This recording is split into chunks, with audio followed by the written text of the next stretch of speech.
उन्नति करनी चाहिए। आत्मिक उन्नति यानी अंदर से उसको लगना चाहिए कि मैं कुछ जी रहा हूं तो उसका कुछ मकसद है, किसी का भला भी करता हूँ, किसी को दया भी करता हूँ, अगर मैं सहायता कर सकता हूँ तो करनी चाहिए, परोपकार कर सकता हूँ तो करना चाहिए, नहीं तो कम से कम किसी का नुकसान तो नहीं करूँ। आत्मिक उन्नति होती है।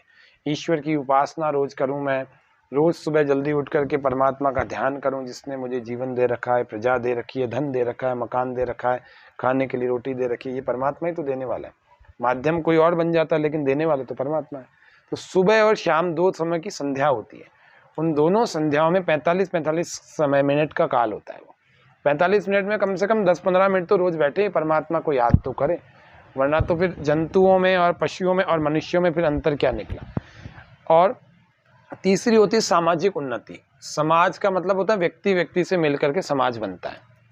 देश के लिए जिए, समाज के लिए जिए, ये धड़कने ये श्वास हो मातृभूमि के लिए, ये धड़कने ये श्वास हो मातृभूमि के लिए।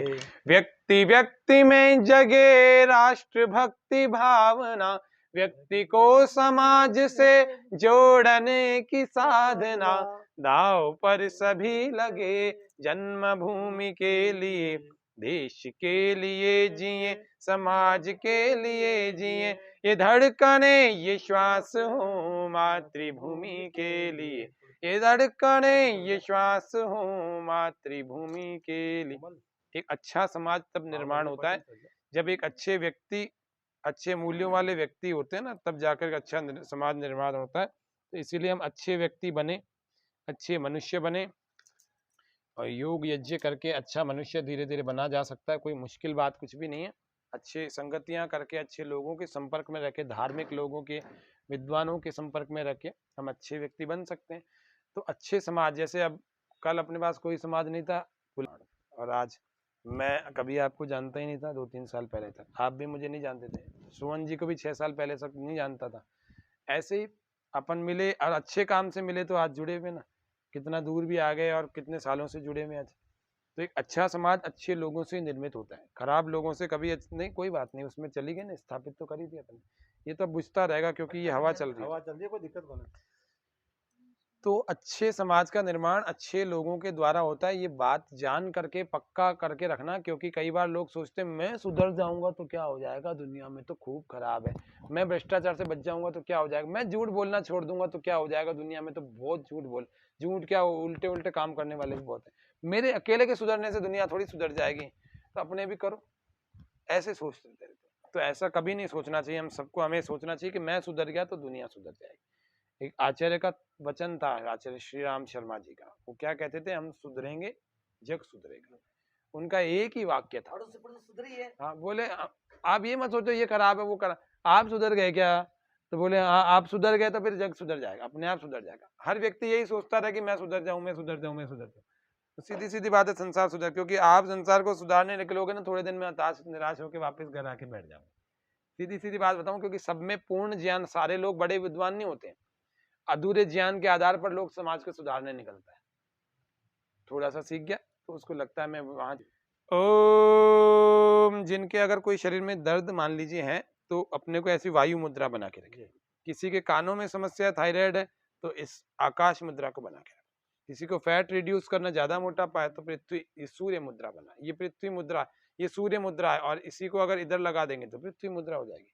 पेट में किसी खराबी रहती है तो ये पृथ्वी मुद्रा बना, और किसी की ज्यादा फैट है कि साहब मेरा तो मोटापा ही कम नहीं होता तो ये सूर्य मुद्रा बना दो। किसी के पानी की कमी रहती है शरीर में तो ये शून्य मुद्रा, वरुण मुद्रा है जिसको जल मुद्रा कहते हैं। तो इसकी 5 मुद्राएं हैं, वैसे तो 12-15 मुद्राएं, 40 मुद्राएं होती है। तो ये कोई सी भी एक मुद्रा जो कि आपके मतलब की है वो लगा के रखो, तब तक हवन करते रहते हैं। ओम अयंत इद्म आत्मा जात वेदस्ते निधस्व वर्धस्व चेद्धवर्धय चास्मान् प्रजया पशुभिर्ब्रह्म वर्च्यसेनान् देन समेधय स्वाहा इदम अग्नये जात वेदसे इदन्न मम। किसी को लगता है मेरे तो कोई समस्या ही नहीं है, तो ये ध्यान मुद्रा लगा के, इससे दिमाग तेज हो जाएगा, है ना, याददाश्त तेज हो जाएगी, कंसंट्रेशन एकाग्रता बढ़ जाएगी, है ना, और इम्यूनिटी भी बढ़ जाएगी। तो ये ओम अयंत इत्म आत्मा जात वेदस्ते नेधस्व वर्धस्व चेद्धवर्धय चास्मान् प्रजया पशुभिर्ब्रह्म वर्चसेनानान् देन समेधय स्वाहा इदम् अग्नये जात वेदसे इदं न मम ओम अयंत इत्म आत्मा जात वेदस्ते नेधस्व वर्धस्व चेद्धवर्धय चास्मान् प्रजया पशुभिर्ब्रह्म वर्चसेनानान् देन समेधय स्वाहा इदम् अग्नये जात वेदसे इदं न मम ओम अयंत इद्म आत्मा जात वेदस्ते नेधस्व वर्धस्व चेद्धवर्धय चास्मान् प्रजया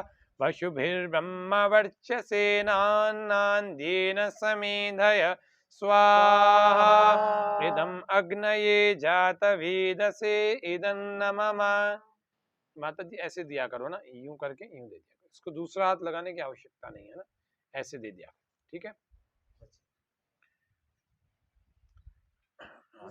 नहीं दूसरे की जरूरत ही नहीं है ना, दूसरा तो समिधा में लगाते हैं, ये समिधा होती है ना, इसमें लगाते हैं, इसमें घी में केवल आप ये लगाओ और दूसरे से आप मुद्रा बना के रखो। अयंत इद्म आत्मा जात वेदस्ते नेधस्व वर्धस्व चेद्धवर्धय चास्मान् प्रजया पशुभिर्ब्रह्म वर्चसेनानान् देन समेधय स्वाहा इदम् अग्नये जात वेदसे इदं न मम। छोड़ देंगे इसको छोड़ दो। अब होता है एक 2 मिनट में कोई चमत्कार नहीं होता। ओम अदिते अनुमन्यस्व ओम अनुमते अनुमन्यस्व ओम सरस्वत्यनुमन्यस्व ओम देव सवितः प्रसुवयज्ञं प्रसुवयज्ञपतिं भगाय दिव्यो गंधर्वः केतपु केतं न पुनातु वाचस्पतिर्वाचं न स्वदतु। ये जल प्रसेचन जो कि हमें जिज्जे के आसपास में कीटों को आने से रोकता है, अलग अलग कीट आकर के अग्नि के पास हिंसा ना हो जाए इनकी, इस वजह से इनको किया जाता है। चलिए अब इसको फिर से लेंगे। पहले उत्तर भाग में आहुति है ना, उधर, और दूसरी इधर दक्षिण में। इसको वैसे ही पकड़ लो जैसे पेंसिल पकड़ते ना, पेन पेंसिल कैसे पकड़ते हो आप, ऐसे पकड़ते हैं, नहीं नहीं ऐसे ऐसे, अभी इतनी देर पहले पकड़ रखा था ना आपने। हाँ ओम, अभी नीचे कर दो ना, जब स्वाहा की बारी है ना उस समय भर के डाल देना ताकि ये फैलेगा नहीं, पकड़ के तो रखो। ओम अग्नये स्वाहा इदम् अग्नये इदं न मम ओम सोमाय स्वाहा इदं सोमाय इदं न मम ओम प्रजापतये स्वाहा इदं प्रजापतये इदं न मम ओम इंद्राय स्वाहा इदं इंद्राय इदं न मम। अब सुवन जी थोड़ा सा मेरे पास आओ, आप दोनों थोड़ा आगे आ जाओ। धनराज जी नाम है आपका? वीरू क्यों कहते हैं फिर आपको? लाड का नाम है, घर का नाम, घर का नाम। अच्छा और आगे आ जाओ, इधर खिसको और आ जाओ। हमारे राधे रानी में भी वीरू जी हैं।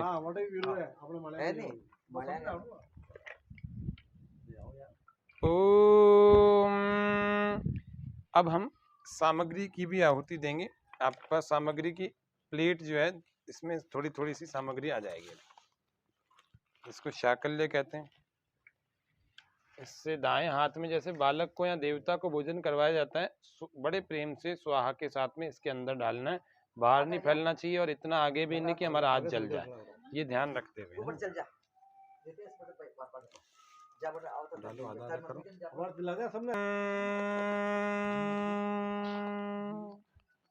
सूर्यो ज्योति सूर्य स्वाहा अभी अभी नंबर ले लेंगे उनका ना, तो बचा।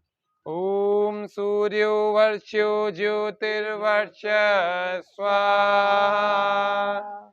ओम ज्योति सूर्य सूर्यो ज्योति स्वाहा। स्वाहा की ध्वनि अच्छी निकालो है ना। खाना खाया नहीं खाया? ओम नहीं खा खिलाएंगे। ओम सजुर्देवेन सवित्रा सजुषसेन्द्रवत्याजुषाण सूर्यो वेतो स्वाहा। ऐसे खुले हाथ से देना ना, ऐसे नहीं देना कोई भी, सभी खुले हाथ से। ओम अग्निर्ज्योतिर्ज्योतिरग्नि स्वाहा। ओम अग्निर्वर्च्यो ज्योतिर्वर्च स्वाहा। ओम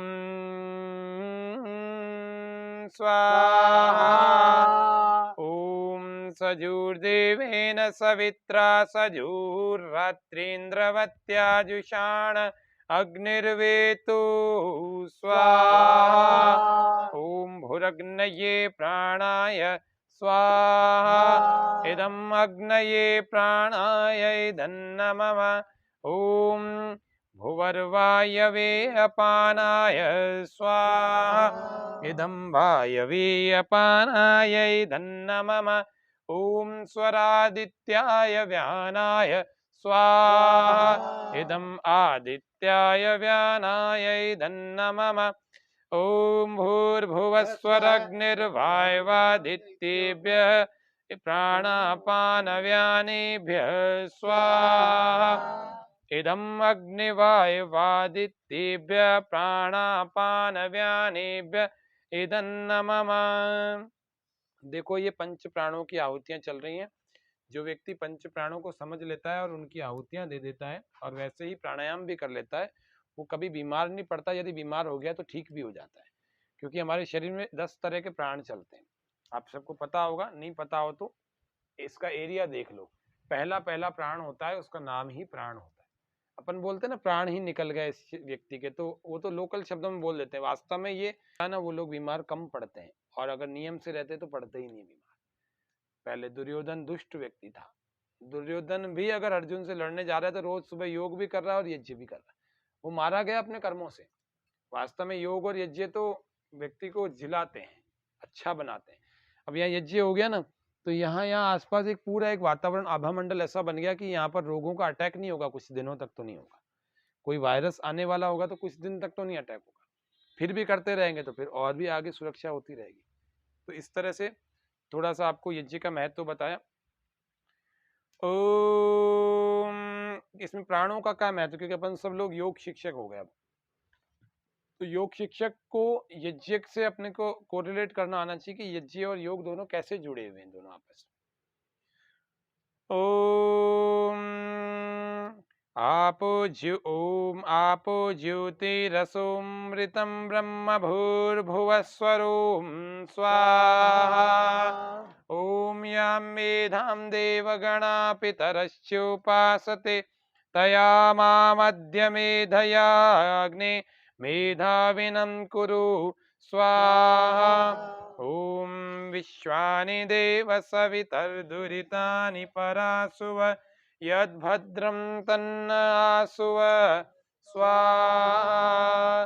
ओम अग्नेनय सुपताराये अस्मान् विश्वानि देव सवयुनानि विद्वान् युयुधस्मज्जुहुराणमेनो भूयिष्ठां ते नमोक्तिं विधेम स्वाहा। देशी नस्ल की गाय है, घी वो है, देसी में है, एक उसमें है, दोनों का मिक्स है क्या? लेकिन खिलाते देसी है। खुशबू देसी की आ रही है, खिलाते देसी है। ये तो चलिए बढ़िया, मालूम पड़ जाता है भाई, जो भोजन कराएंगे वैसा आएगा। हाँ वैसा ही आएगा, बिल्कुल सही कह रहे हैं। तो ये सबसे उत्तम क्वालिटी का जो घी होता है ना, वो गाय का होता है, यानी कि देशी गाय का घी होता है। और देशी गाय का घी ही यज्ञ में प्रयुक्त करना चाहिए। पहला तो है, वो तो बहुत ही गंध मारता है ना। तो इसमें कुछ तो आ ही रही थी, इसलिए मैंने सोचा एक आध तो इनके पास देशी कुछ तो होगी, और है, और इन्होंने बता भी दिया। खैर, भैंस के घी से कभी भी यज्ञ नहीं किया जाता, ये समझ लेना, न बकरी से न किसी और से। गाय का होना चाहिए, और विशेषकर विदेशी गाय का नहीं होकर के गीर आदि या साहिवाल आदि जो भी भारतीय नस्लों की 55 प्रकार की गाय होती है, तो किसी भी एक नस्ल का हो और उसको अच्छा खिलाया जाए तो उस गाय का दूध, उस गाय का घी वही हमें स्वास्थ्य दे सकता है, अन्यथा कोई भी नहीं दे सकता। और यज्ञ तभी सफल हो पाता है जब अच्छी संविधाएं, अच्छा घी और अच्छी सामग्रियां हो, तब जाकर के हो। है जी, हाँ, देशी गाय का। खाने में भी वही लेना चाहिए। भैंस का घी, भैंस का दूध दोनों ही आलस पैदा करते हैं, है ना। तो इसीलिए कहते हैं ना, पाडा होता है, उसके बच्चे को भी पाडा ही बोलते हैं, उसको भी कहते हैं। तो कोशिश करनी चाहिए, आलस अगर दूर रखना है तो भैंस। माता जी, मैं तो आपकी नहीं बात कर रहा हूँ, मैं वैसे ही जनरली एक मैं तो फैक्ट बता रहा हूँ जी। वास्तव में जो फुर्तीला होता है ना, गाय का बच्चा कितना फुर्तीला होता है, के लिए उत्तम होता है। आप भले भैंस का खाओ, कोई बात नहीं, लेकिन मैं एक बात बता रहा हूँ, मान लीजिए आपको वैसे इतना ज्यादा उत्तम क्वालिटी का नहीं मिल पाता भले, लेकिन फिर यज्ञ में डालो ना, तो फिर देशी गाय का ढूंढ ढूंढ के लाओ, ये ज्यादा अच्छा रहता है ना। अब हम यज्ञ के लगभग हम समापन पे पहुंच गए। अब हम 3 आहुतियां वो लोग देंगे और फिर बाकियों को भी अवसर देंगे ना। जो बैठे हुए भी 3 आहुतियां गायत्री की दे रहे हैं, एक अग्नि व्रतपते की दे रहे हैं। अगर हमारे भीतर कोई दोष है, तत्सवितुर्वरेण्यं भर्गो देवस्य धीमहि धियो यो नः प्रचोदयात् स्वाहा। इदं गायत्री इदं न मम। ॐ विश्वानि देव सवितर्दुरितानि परासुव यद्भद्रं तन्नासुव स्वाहा। ओम, अवसर है अब हमारे दोष छोड़ने का। ओम अग्ने व्रतपते व्रतं चरिष्यामि तच्छकेयं तन्मे राध्यताम् इदम् अहम् अनृतात् सत्यम् उपैमि स्वाहा। अब आप दोनों को छोड़ के बाकी लोग पीछे थोड़ा थोड़ा हटें, औरों को अवसर देंगे। और लेकिन ध्यान रखना भी पूर्णाहुति के लिए वापस बुलाएंगे आप लोगों को आना। ओम भूर्भुवस्वः तत्सवितुर्वरेण्यं भर्गो देवस्य धीमहि धियो यो नः प्रचोदयात् स्वाहा। ओम विश्वानि देव सवितर्दुरितानि परासुव यद्भद्रं तन्नासुव स्वाहा। ओम अग्ने व्रतपते व्रतं चरिष्यामि तच्छकेयं तन्मे राध्यताम् इदम् अहम् अनृतात् सत्यम् उपैमि स्वाहा। अग्नि जो है व्रतपति है, एक बहुत बड़ा डॉक्टर भी है अग्नि। जैसे किसी एक मिर्ची को लेकर के आप खुद खा लिए और वो आप ही के मुंह को, आप ही की आंखों को और आपके गले को जलाने वाली है, लेकिन उस अग्नि में डाल दिया अगर उस मिर्ची को, तो सबकी आंखों में से पानी आने लगेगा, सब खांसने लगेंगे। अग्नि के अंदर शक्ति बहुत अधिक होती है, ये किसी भी तत्व की शक्ति को सूक्ष्म रूप से वायु में विद्यमान कर देती है और फैला देती है, माइक्रो लेवल पे फैलाती है और इतना फैलाती है कि वो सब जगह फैल जाती है। इसी प्रकार से ये घी डालने से घी खराब कभी नहीं होता, घी माइक्रो लेवल पर फैल जाता है और इतना हो जाता है कि जिसके अंदर जितनी पुष्टि चाहिए होती है अंदर चला जाता है। ऐसे ही इन जड़ी बूटियों में भी 22-50 प्रकार, 22 से लेकर 50 प्रकार की जड़ी बूटियां सामान्य सामग्री में डालते हैं। मैं तो 125 डलवाता हूँ, तो ये तो सामान्य वाली है, तो इसमें 22 से लेकर 50 चीजें इसमें डली हुई हैं। उसके बाद घी में और अपन ने इसको वो कर दिया, तो ये पुष्टि कारक तो हो गई, रोगनाशक भी हो गई, मिष्टि युक्त भी हो गई और सुगंधि कारक भी हो गई। तो ये जैसे सुगंधि भी हो जाती है सब जगह, तो पुष्टि कारक भी हो गया।